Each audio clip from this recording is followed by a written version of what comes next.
বন্ধুরা, আসলাম আমি একটা ছোট্ট একটা রেসিপি নিয়ে। এই যে সয়াবিন তেল দিলাম। আমি আজকে করব বেগুন ডাল। এই যে পেঁয়াজ দিলাম, পেঁয়াজটা একটু ভাজা হতে না হতেই খুব সুন্দর একটা রেসিপি করতেছি, দেখেন খেতে খুব মজা। এই রসুনটাও আমি দিয়ে দেব, রসুনটাও ভাজা হয়ে যাবে। কাঁচা লঙ্কা এটাও দিয়ে দেব, সুন্দর করে একটু লাল লাল করে ভেজে নেব।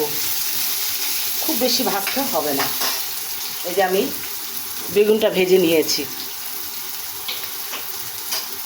আপনাদেরকে করে দেখাচ্ছি।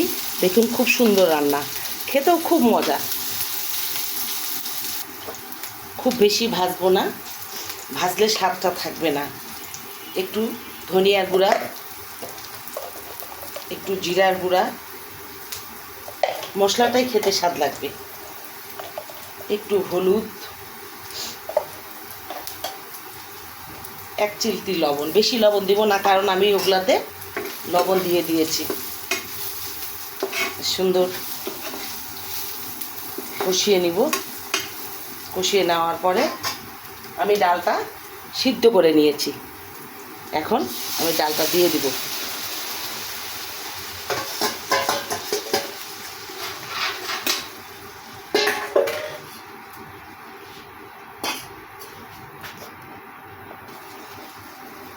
এই যে আমার রান্নাটা হয়ে আসছে, এখন আমি এই বেগুন ভাজাগুলো দিয়ে দিব।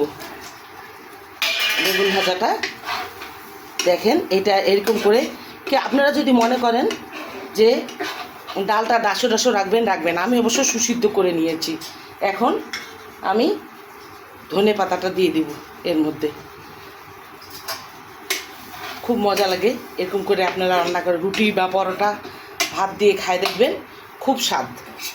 এখন আমি একটা ডিম ঝুরি করে নিয়েছি, একটা ডিম দিয়ে দিলাম। আপনারা এই জিনিসটা বাসায় খেয়ে দেখবেন, খুব স্বাদ। ধনে পাতাটা দেওয়ার পর একটু ঢাকা দিবেন, কারণ ধনে পাতার একটা সুন্দর গন্ধ এটা বের হয়ে যাবে।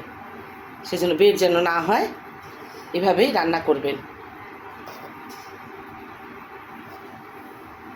দেখুন খুব সুন্দর রান্না, এভাবে রান্না করবেন। দেখুন কি মজাদার একটা রান্না হয়ে গেল। Good bye. এভাবে আপনারা রান্না করে খাবেন। ভালো থাকুন, সুস্থ থাকুন। ওকে।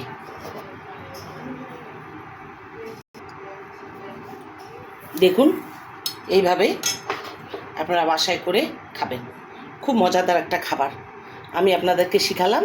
যদি ভালো লেগে থাকে আমার চ্যানেলটাতে লাইক দিবেন, কমেন্ট করবেন, শেয়ার করবেন, খুব খুশি হব। Good bye.